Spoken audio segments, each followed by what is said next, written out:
So if Allah, and this is the second deception, brothers and sisters, this is the second deception I wanted to mention. The shaitan always comes to the person and he says to him, don't worry, you commit this and you will what? You will do tawbah out after that. And remember that Allah Jalla wa Ala forgives all sins. Allah Jalla wa Ala doesn't forgive shirk. As he said in the Quran, إِنَّ اللَّهَ لَا يَغْفِرُ أَن يُشْرَكَ بِهِ وَيَغْفِرُ مَا دُونَ ذَلِكَ لِمَنْ يَشَاءُ. He forgives everything. So no problem, just commit it. After that you make istighfar and tawbah and you will be okay. And we have heard of so many stories, and there is a very well-known story. I don't know whether it is known in the in English, but in Arabic it is known, of a fornicator. She committed zina. She died while she was committing zina. Another well-known story, and I saw the interview with a person on the Al-Majd channel. He said that this person, he was acting as a shaitan. This person was acting as a shaitan, and he was hunting those young ladies, so and by deceiving them by money, in order for them to what he is asking them to do is to stand over camera and to strip their clothes off, and then the audience will see them and will start shouting and screaming, etc. So this is all what he is doing. And he said that he was doing this, and who was facilitating the internet and the connection and the program, etc. He said a company that I didn't know. And later on he said that he discovered that it is a Zionist company in order to deceive Muslims and to lead them astray. So he said, one of the incidents where I started to think about death and I started to think about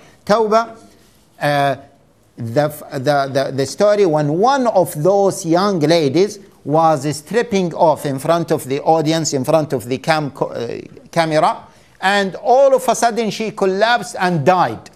I heard this story myself. And then when she died, everyone, online, they would say, where did she go? What happened? What happened? What happened? And then later on, we knew that she died. He said that the shaitan told me, don't worry, she died. She may be because she was not taking care of her health. Don't worry, you will have tawbah. And he said, we were led astray by the shaitan. And then after some time, I started to think, oh, she died in this position. How is she going to be resurrected? How is she going to be resurrected? Is she going to be resurrected naked because they were taking their clothes off in front of the camera? Is she going to be resurrected on this place, on this situation? Imagine that lady that she committed zina and she died while committing zina. Will be resurrected as this. There are a number of athar narrations that the person will be resurrected the way he died. The person will be resurrected the way he died. So this is another deception from the shaitan, that the shaitan, brothers and sisters, please, the shaitan always says to the person, don't worry, why are you focusing on the hellfire? Why don't you focus on paradise? Because Allah created paradise and hellfire. And Allah Jalla wa Ala punishes people, but Allah Jalla wa Ala is oft forgiving. So Allah Jalla wa Ala will forgive you. So just do tawbah after that, do istighfar, and then everything will be okay. This is a big deception of the shaitan. Please be careful. Say to yourself, when the shaitan comes to you with this brilliant idea that Allah is Ghafurur Rahim, oft forgiving, most merciful,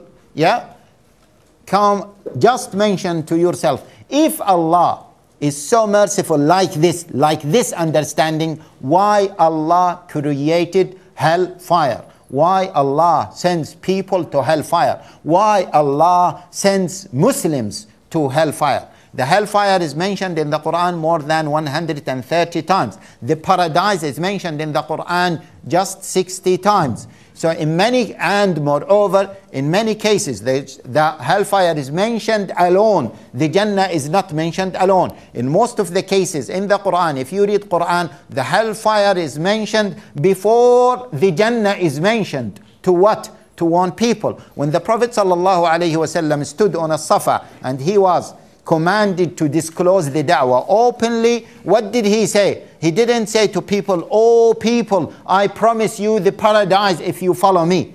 He said to them, "I am warning you against hellfire if you don't follow me." So Allah knows that once the person remembers the hellfire, this stops him from committing sins and listening to the shaitan. So please be careful of this point. I know many people, brothers and sisters, when we talk about this, they say, "Why are you being so strict?" Is that true or not? Many people say this. Why are you are using this language? It's not really a language that encourages us to love Islam. It is not there is no compassion in this language. This language is the same language of the Quran. If you claim that there is no love and mercy in the Quran, there is no compassion in the Quran, then it is up to you. This is the language that is mentioned in the Quran. I'm telling you that the hellfire is mentioned more than the double of what the paradise was mentioned. This is the word an-nar and the Jannah, let alone the other names of the hellfire. Okay, without dwelling into this, let me get into some other deceptions from the shaitan. Ibrahim alayhi salam, he warned his children from following the khutuwat of the shaitan, the steps of the shaitan. And he said, وَلَا يَفْتِنَنَّكُمُ الشَّيْطَانُ كَمَا أَخْرَجَ أَبَوَيْكُم مِّنَ الْجَنَّةِ يَنزِعُ عَنْهُمَا لِبَاسَهُمَا لِيُرِيَهُمَا إِنَّهُ يَرَاكُمْ هُوَ وَقَبِيلُهُ مِنْ حَيْثُ لَا تَرَوْنَهُمْ. Is warning them against the shaitan. The shaitan came to Adam and Eve. Yeah? And please listen to this. This is related to the relationship between the two genders. طيب? Although this story is not the exact story about this. So Adam alayhi salam, he was prohibited from eating from the tree. Yeah, brothers, listen to me, not to look at the screen. Yeah, it might be a deception from the shaitan.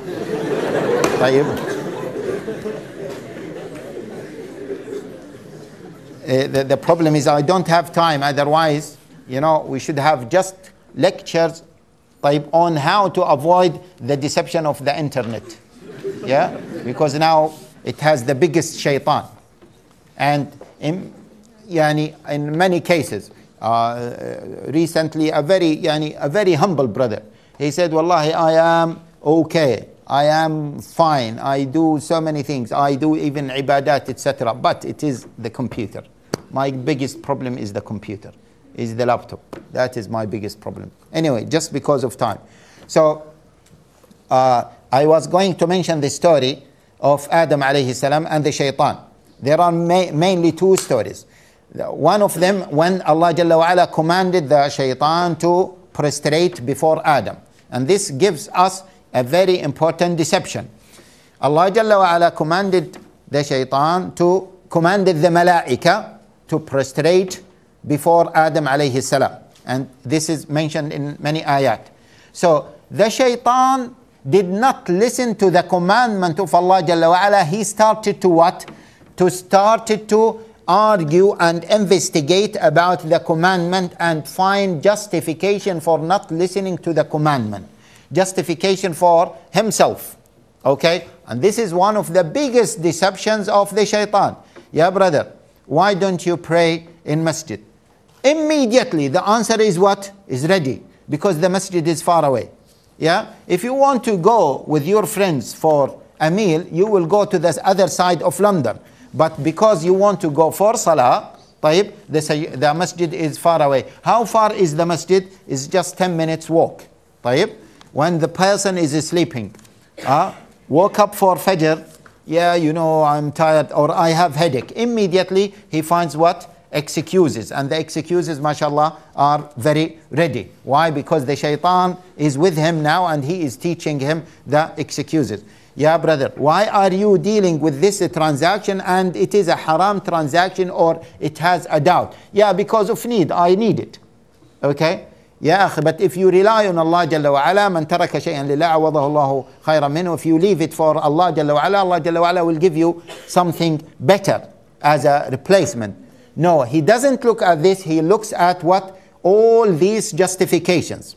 So, Iblis, instead of listening immediately to what Allah Jalla wa Ala commanded him to prostrate before Adam, as the other malaika said, he said, how come I prostrate for this creation that has been created from what? From mud. And he was created from what? خلقتني من نار وخلقته من طين. As Allah Jalla wa Ala described this story in the Quran. He was created from fire. And he said, just by my own understanding, not by logic, because logic is correct. Logic is correct. But by his own understanding, he said, now, how come something, yeah, created being from fire to prostrate, to make sujood for something created from mud? How come? Because fire is better than mud. So he shouldn't prostrate before him. Clear? He did not look at the fact that Allah is the one who commanded him. When we say to sisters, I'm sorry, I'm not here to offend anyone, but we are here to speak frankly. When we say to sisters, yeah, sisters, why don't you wear hijab? You know, as far as you believe in your heart, you are okay.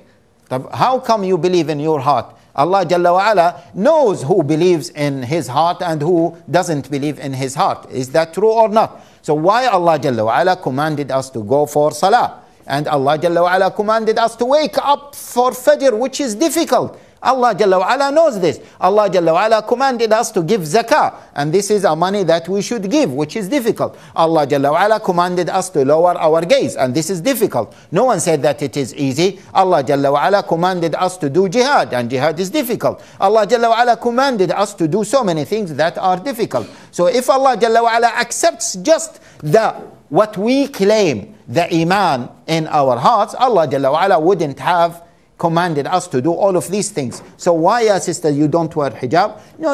As far as your heart is pure, then it's okay. Now we have another deception, another justification from the shaitan, because the shaitan has PhD in intellectual discourses. The shaitan is telling them, because see, hijab in Quran means what?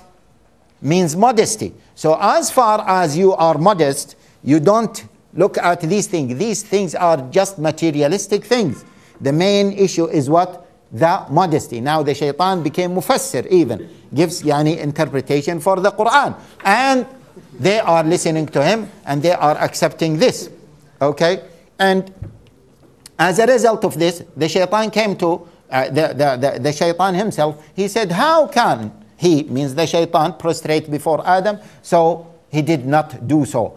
And this is one way to stop the deception of the shaitan. That when you know that this is a commandment from Allah Jalla wa Ala, just immediately accept it. وَمَا كَانَ لِمُؤْمِنٍ وَلَا مُؤْمِنَ إِذَا قَضَى اللَّهُ وَرَسُولُهُ أَمْرًا أَنْ يَكُونَ لَهُمُ الْخِيَرَةُ مِنْ أَمْرِهِمْ. It is not for a believer, male or a female, when the commandment of Allah Jalla wa Ala comes, that to have an option about it.